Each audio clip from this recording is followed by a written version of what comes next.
ये तो आपको बता दें कि आज यहाँ पे जो 5 राज्य में मतदान हुआ उस बाबत आज मतगणना शुरू होनी है।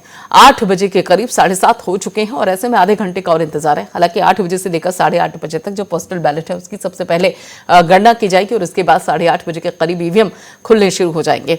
तो ऐसे में उत्तर प्रदेश के मुख्यमंत्री के तौर पर शपथ कौन लेगा, ये देखने वाली बात है। यहां पर आपको बता दें कि जिस तरीके से सियासी माहौल है उस बाबत सीटीएन न्यूज के संवाददाता इस वक्त हर एक विधानसभा सीट पर नजर बना के रखे हुए हैं कि आखिर वहां पर किस तरीके के रुझान आएंगे जब ईवीएम की गणना शुरू होगी। इसी बाबत प्रतापगढ़ में सीटीएन न्यूज के संवाददाता पहुंचे। वहां पर क्या कुछ रहा, क्या व्यवस्थाएं हैं, मतगणना को लेकर किस तरीके की तैयारी है, इस बाबत की रिपोर्ट देखिए।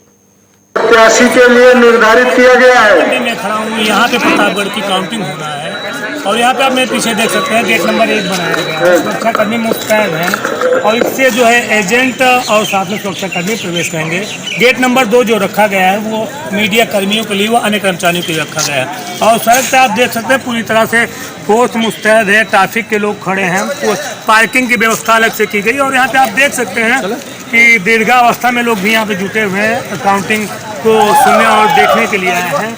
और बस कुछ देर बाद 8 बजे से 8 बजे का टाइमिंग रखा गया, 8 बजे से यहाँ पे शुरू हो जाएगी।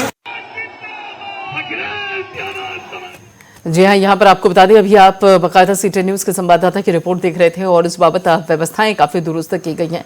स्ट्रांग रूम में जिस तरीके से समाजवादी पार्टी के मुखिया अखिलेश यादव ने बाकायदा प्रेस कॉन्फ्रेंस की थी परसों और कहा था कि देखिए डटे रहिए यहाँ पर स्ट्रांग रूम के सामने और अगर आप डटे रहेंगे तो उस बाबत जो नतीजे हैं वो प्रभावित नहीं होंगे। यानी कि जो सत्ता पक्ष है अगर वो कोई गड़बड़ी करना चाहता है तो वो नहीं कर पाएगा क्योंकि आप वहां पर मौजूद हैं। और उस बात से पूरी रात यहाँ पे समाजवादी पार्टी के जो कार्यकर्ता रहे वो स्ट्रांग रूम के सामने बाकायदा बैठे रहे, पहरेदारी करते रहे। हालांकि ये काम अगर देखा जाए तो प्रशासन का है, पुलिस महकमे का है और उसके साथ साथ चुनाव आयोग का है।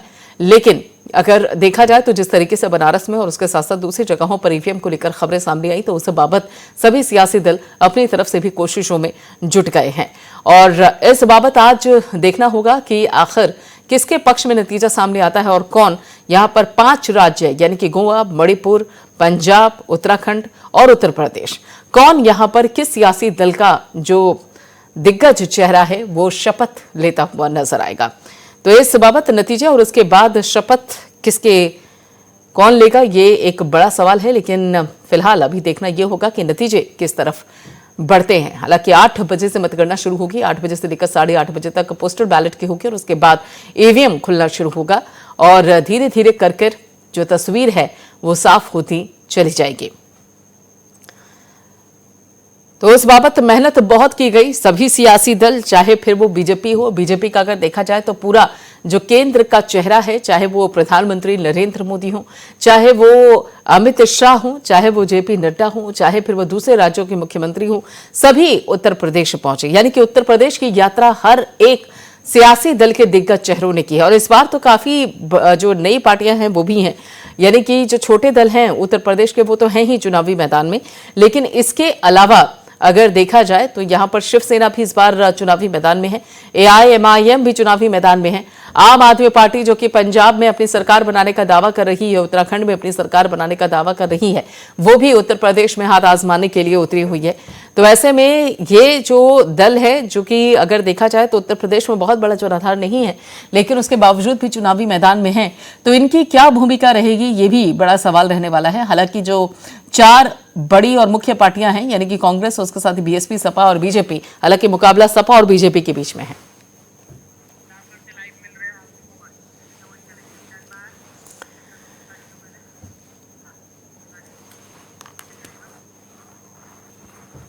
तो यहां पर आपको बता दें कि 8 बजे के करीब जो मतगणना है वो शुरू होगी, लेकिन उसके साथ साथ प्रतापगढ़ में क्या स्थिति है इस बाबत जानकारी देने के लिए हमारे संवाददाता सीटीएन न्यूज के संवाददाता पवन हमारे साथ जुड़े हुए हैं। पवन, क्या अपडेट है आपके पास? अभी वोटिंग जिस तरीके से पूरी हुई उस बाबत आज मतगणना शुरू होनी है, मतगणना को लेकर क्या तैयारियां हैं, क्या व्यवस्थाएं हैं? प्रियंका जी, देखिए यहाँ पे फिलहाल मतगणना की पूरी तरह से प्रशासन द्वारा तैयारी कर ली गई है। सुरक्षा के पुख्ता इंतजाम किए गए हैं। अंदर जो है मतगणना करने वाले कर्मचारी व जो एजेंट बनाए गए, प्रत्याशी के जो एजेंट बनाए गए वो भी अंदर प्रवेश कर चुके हैं। अलग अलग काउंटर बनाए गए, 7 विधानसभा यहाँ पे हैं। सातों विधानसभा के अलग काउंटर बनाए गए हैं। और दूसरी बात यह है कि इस बार पहली बार अलग अलग पार्किंग एजेंट के लिए, प्रशासन के लिए व प्रत्याशियों के लिए अलग अलग से पार्किंग व्यवस्था कराई गई। और दूसरी बात यह कि इस बार के चुनाव मतगणना के दौरान सुरक्षा की व्यवस्था काफी चुस्त दुरुस्त कराई गई, पैरामिलिट्री फोर्स भी लगाई गई। दूसरी चीज कि पूरे जनपद में धारा 124 लागू की गई है और शाम 6 बजे तक किसी भी प्रकार का जुलूस पे पूरी तरह से प्रतिबंध लगाया गया। प्रियंका, बिल्कुल, यानी कि जुलूस पर पूरी तरीके से प्रतिबंध है, हर्ष फायरिंग पर भी पूरी तरीके से प्रतिबंध लगाया गया है। लेकिन पवन, यहाँ पर अगर ईवीएम को लेकर बात की जाए, ईवीएम की सुरक्षा को लेकर बात की जाए, हालांकि आपने बताया कि जो भी यहाँ पे एजेंट है अलग अलग सियासी दल के, वो बाकायदा अंदर प्रवेश कर चुके हैं। 8 से 8:30 बजे तक बताया जा रहा है कि पोस्टल बैलेट की गिनती होगी, उसके बाद ईवीएम खुलने शुरू हो जाएंगे। ईवीएम को लेकर जिस तरीके से इस वक्त सुर्खियां पिछले कुछ दिनों में सामने आई, तो यहाँ पर प्रतापगढ़ में क्या कुछ उस बाबत स्थिति रही है? क्या पूरी तरीके से सुरक्षित रही? 3 लेयर की जो सुरक्षा की व्यवस्था की गई थी उसमें किसी तरीके की चूक तो नहीं? और उसके साथ साथ सियासी दल जो है वो किस हद तक संतुष्ट हैं स्ट्रांग रूम में ईवीएम की सुरक्षा को लेकर? देखिए, बता रहे प्रियंका जी, यहाँ पे वीआईपी, अगर 2 वीआईपी प्रत्याशी माने जाए, 2, एक राजा भैया कुंडा के और एक मोती सिंह, हाँ। तो उनके जितने भी संदिग्ध, मतलब जो भी संदिग्ध प्रशासन जो है संदिग्ध मारा, तो कल तक उनके कई लोगों का पास भी निरस्त किया गया। दूसरी बात यह कि प्रशासन इस बार कोई चूक नहीं करना चाहता, क्योंकि प्रशासन के ऊपर बार बार प्रतापगढ़ में आरोप लगता रहता है कि प्रशासन ठीक प्रकार से काम नहीं कर पाती, मतगणना नहीं करा पाती। इसलिए प्रशासन ये सोचे कि इस प्रकार से इस बार किसी भी प्रकार की चूक न होने पाए। दूसरी बात यह कि किसी भी प्रकार की अनहोनी से निपटने के लिए प्रशासन पूरी तरह से मुस्तैद है। और कल ये हम यहाँ पे मोहली मंडी आए थे, यहाँ पे हमने देखा कि जो भी गाड़ियां अंदर जा रही थी, चाहे जिस अधिकारी को, चाहे पुलिस प्रशासन को, तो एजेंट से लेकर अन्य लोग जो भी यहाँ पे मौजूद थे, बराबर निगरानी रखी जा रही, चेक की जा रही थी कि कहीं बैलेट पेपर या ईवीएम मशीन अंदर बाहर तो नहीं हो रही। कुल मिला के पूरी तरह से सब निगाह उस पर रखे हुए थे और इसलिए चूक की संभावना तो बहुत कम है इस बार प्रतापगढ़ में। बिल्कुल, यानी कि चूक की बिल्कुल भी अगर देखा जाए तो संभावना इस बार बहुत कम है, क्योंकि प्रशासन जो है पूरी तरीके से सतर्क है। लेकिन यहाँ पर जिन जगहों से खासतौर पर अगर बात की जाए, अब जब वो अलग अलग जगह नहीं, चाहे अब वाराणसी की बात कर लीजिए या दूसरी जगहों की बात कर लीजिए, देखिए पूरा मतदान हमने देखा पवन, जो 7 चरण रहे वो बहुत ही शांतिपूर्वक ढंग से, अगर देखा जाए तो आप नंबर अच्छे ही देंगे 10 में से उसमें, कि बहुत ही शांतिपूर्वक 7 चरण निपटे हैं।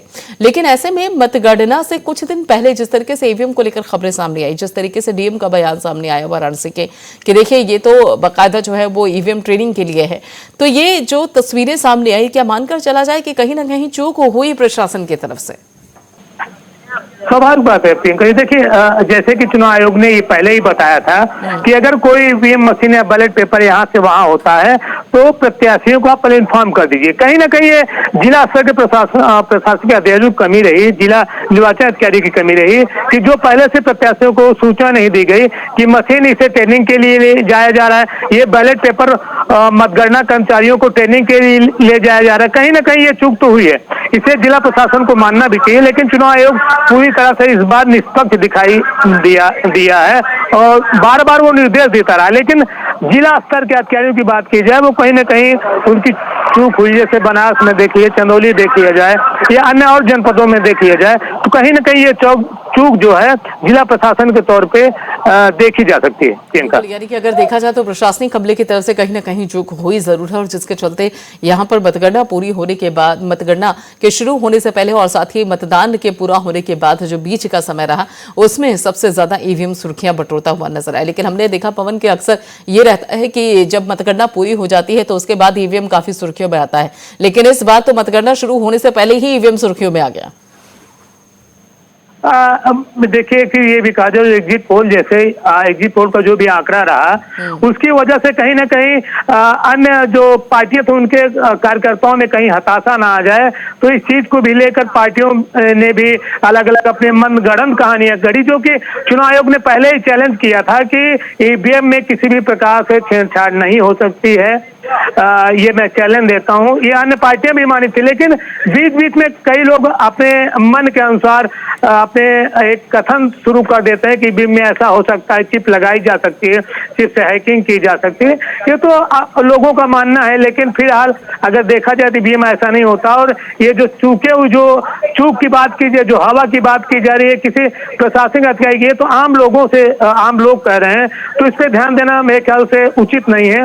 और फिलहाल आज तो रिजल्ट आएगा, आज पता चल जाएगा कि एग्जिट पोल का जो रुझान था, जो अन्य पार्टी, मान लीजिए जिनकी पार्टियों का रुझान कम दिखाई दे रहा था, उनको जो एक प्रकार से उनका मनोबल तोड़ने की बात हुई थी, आज वो तो पता चल जाए क्या कितना हकीकत और कितना फसाना है। बिल्कुल, लेकिन यहाँ पर आपने कहा कि मनोबल तोड़ने को लेकर बात हुई थी, तो इस बाबत जो एग्जिट पोल सामने आए, अलग अलग जो मीडिया हाउस है उनके जो एग्जिट पोल सामने आए, उस बाबत उस एग्जिट पोल के बाद किस सियासी खेमे में ज्यादा हलचल नजर आ रही है? कहां पर होली खेलने की तैयारी हो रही है और कहां पर जरा होली के रंग फीके नजर आ रहे हैं? प्रियंका जी, देखिए पार्टी तो सभी रंग खरीद ली, लेकिन देखना यह है कि आज 1 बजे के बाद, जब 1 बजे के बाद साफ क्लियर होने लगेगा, तभी पता चले किस पार्टी का कलर मार्केट में दिखाई पड़े, एक दूसरे को मिठाई खिला के रंग लगाया जाएगा। ये तो 1 से 2 बजे के बाद ही पता चल रहा है, लेकिन रंग और मिठाइयां हर पार्टियां खरीद के रख चुकी हैं। हमने तो कई लोगों से बात की, तो अपनी अपनी तैयारी की है, लेकिन कि जीत का दम तो सब भर रहे हैं कि मेरी पार्टी, सभी कह रहे हैं 300 पार, जबकि 403 ही सीट हैं। अब 300 के पार अगर हर पार्टियां पाती हैं, तो इसका मतलब है कि सब दावा कर रही हैं और हारने की कोई बात नहीं कर रहा, चाहे वो छोटी पार्टी हो, चाहे बड़ी पार्टी हो, चाहे नेशनल पार्टी हो, चाहे क्षेत्रीय पार्टी हो। बिल्कुल, और ऐसे में जब तक मतगणना पूरी नहीं हो जाती, तब तक किसी भी सियासी दल के लिए हार की बात करनी भी नहीं चाहिए, क्योंकि एक आत्मविश्वास होना बहुत जरूरी है। बहुत बहुत शुक्रिया पवन, हमसे जुड़ने के लिए, सारी अपडेट के लिए, सारी जानकारी के लिए।